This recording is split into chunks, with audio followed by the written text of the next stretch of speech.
Coming up in today's program, art for the brave in New Zealand, India's art on wheels, and integrating through music in Belgium.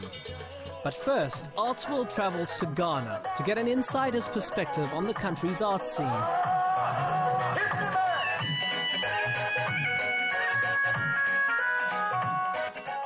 Hello and welcome to Artsworld. My name is Okuya Manfo, but here in Accra, Ghana, I'm known as Black Coffee. I'm a local TV presenter, and let me tell you something about my people, Ghanaians. We love color and we love style. This can be seen in the clothes that we wear and the pieces of art that we create. In fact, it can even be seen in the way that we celebrate our funerals. These coffins have become a unique art form in Ghana, and there's something for everyone. Your choice of coffin is tailor-made to take you to a better life. So, if you didn't get it right the first time round, then here's your second chance. Eric Kpakpo has been a carpenter for several years. I'm really enjoying it. If you are not appreciating what you are doing, no one will enjoy you. More people come asking about it. It shows that people are more interested. There was a man who was a carpenter, and I guess he just thought this was a creative, interesting thing to do, and it caught on. And so people would come to Accra. It became part of the tourist scene. The original guy who started died in the 1990s, but his children have kept it up. It tells a story. That is our culture as a Ghanaian. No matter our forefathers thought, whatever you are doing in life, when you die, you still continue now the next journey. If you were an important carpenter, if you are an important teacher, then one of the ways we show respect and honor and gratitude to you for your work as a teacher is to bury you in a pen. Ni Soa's father is being buried next week. He came from a long line of carpenters, so the family decided a carpentry tool was the obvious choice. I chose this saw because it comes from a long tradition of carpenters. It's a way to honor and respect him. Well, I think it's to honor the living because the way in which a funeral is done shows the caliber of the people who are living. If it's poorly done, it means that they didn't think much of you, the person who died. And if it's well done, it means they thought very highly of you, and therefore they went to all the lengths to ensure that your funeral was one that you deserved. It looked good.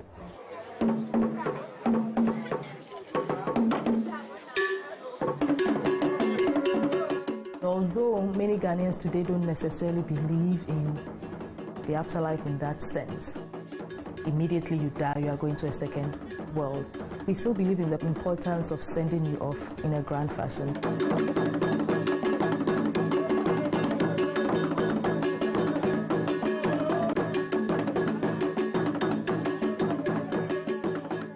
When it comes to funeral cloth, that we can say is truly Ghanaian. Colors are important in Ghana. You do blues and whites for happy occasions, and you do browns, reds, and blacks for funerals. It's about honoring and respecting the dead as a way of showing gratitude to that person for what he did for his community whilst he was alive. In the Octopi clan, when someone dies, we wear red, like this one. So yesterday, when we buried him, we wore red. The old man has lived to a good age, and we are happy the Lord has come to call him and didn't let him suffer too much.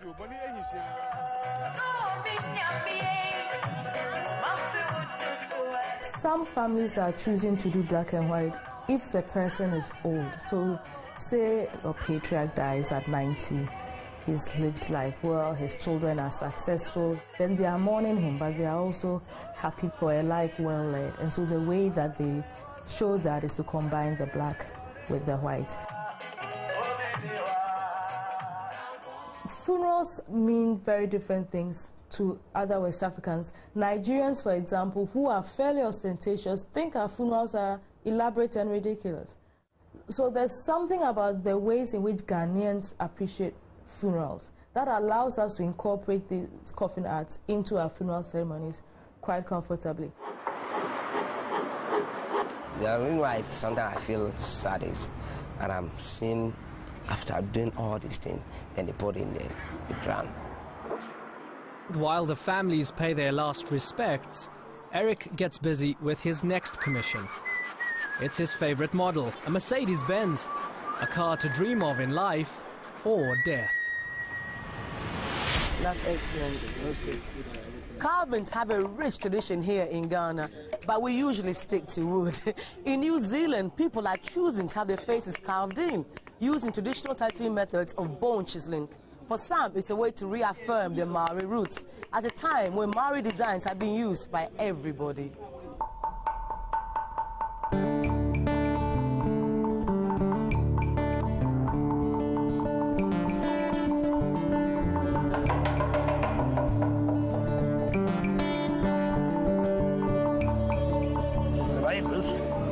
And they're all like this. New Zealand Māori Joseph Takuta wears tā moko, the ancient Māori tattoo, a symbol of cultural pride and renaissance. With moko, it's a cultural connection to your ancestors and to the people around you and to your own tribal connection. Moko designs are universal to all tribes, with only small regional differences. What it shows is unity. There is a common denominator that unites all of us. Because it doesn't matter which iwi you go to, which hapu you go to, you find that there's a basic template to the moko. Nice moko. The designs represent genealogy. They're based on Māori values and philosophies, rather than a specific meaning for each line or spiral. We as people, anything and everything we do is inspired by atua. What's atua? Something that takes your breath away. Can be a woman, can be a waterfall. I don't think it's not a god. Today, Joseph is having parts of his 8-year-old moko recoloured, some with the tattoo gun, but later today it'll be cut with a traditional bone chisel called uhi. There is nothing else left that we can solely have that's ours. You can hop in a plane that's got a Māori design on it. You can buy a t-shirt. You can virtually do anything Māori without being one. But putting a moko on your face sets you apart from everyone else. Joseph works as an anti-violence counsellor for a Māori health organisation. Before moko, it was very gang affiliated. Violence, drugs, alcohol, you name it. We had it, and I lived it fully. And then I started going back to where I came from, back to Tūhoi and to my people, and culturally starting to be a part of that. I'm not hold it. It was coming back from the other side, hold it. My spirit, my wairua, is always satisfied, fulfilled when I do moko. That's what will keep me vigorous, vibrant and alive. Chaz is not just a moko artist, he's also a carver who teaches Māori art and design at Auckland University of Technology. Doing moko has been passed down through his genealogy. Even from a young age, it's always fascinated and it's always been part of my life, so it's something that really was just going to be natural progression. Today, Chaz will use his carving skills to add to Joseph's moko. For the first time, he'll use a traditional uhi, chisel, like his ancestors, to cut Joseph's face and preserve the tattoo. The blade itself is made from bird bone, from the wing bone of an albatross or torua. That's probably sharp enough. We're going to clean it and then we'll use it.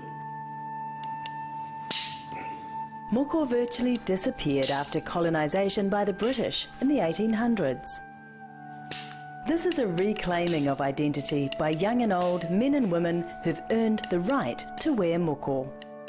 You've got to be active in the community. You should be somebody teaching young people about the values of the moko, on all sorts of different levels, whether in areas of health and education and all of that.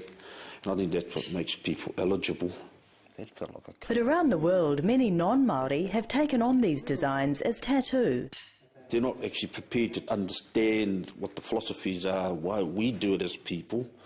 It really is based around the images, the aesthetic that supports the ego. Yeah. That's why I have a problem with it. The moko Renaissance requires rewriting the rules of an ancient practice for modern times, and even the practitioners are learning from the past. The first time I've used an uhi on anyone's face, and it's totally different. It's got a different feel, it's got a whole different sense, a whole different way to go, or spirit to it, compared to a machine. Because I guess it's what the old people were doing, then it's a little bit closer to that. The nearly lost art of Māori tā moko is now back in pride of place, in the hearts and on the faces of the Indigenous people of Aotearoa, New Zealand. After the break, we'll visit India to see how a truck gets an extreme makeover. I tell you, this is even more elaborate than most wedding preparations.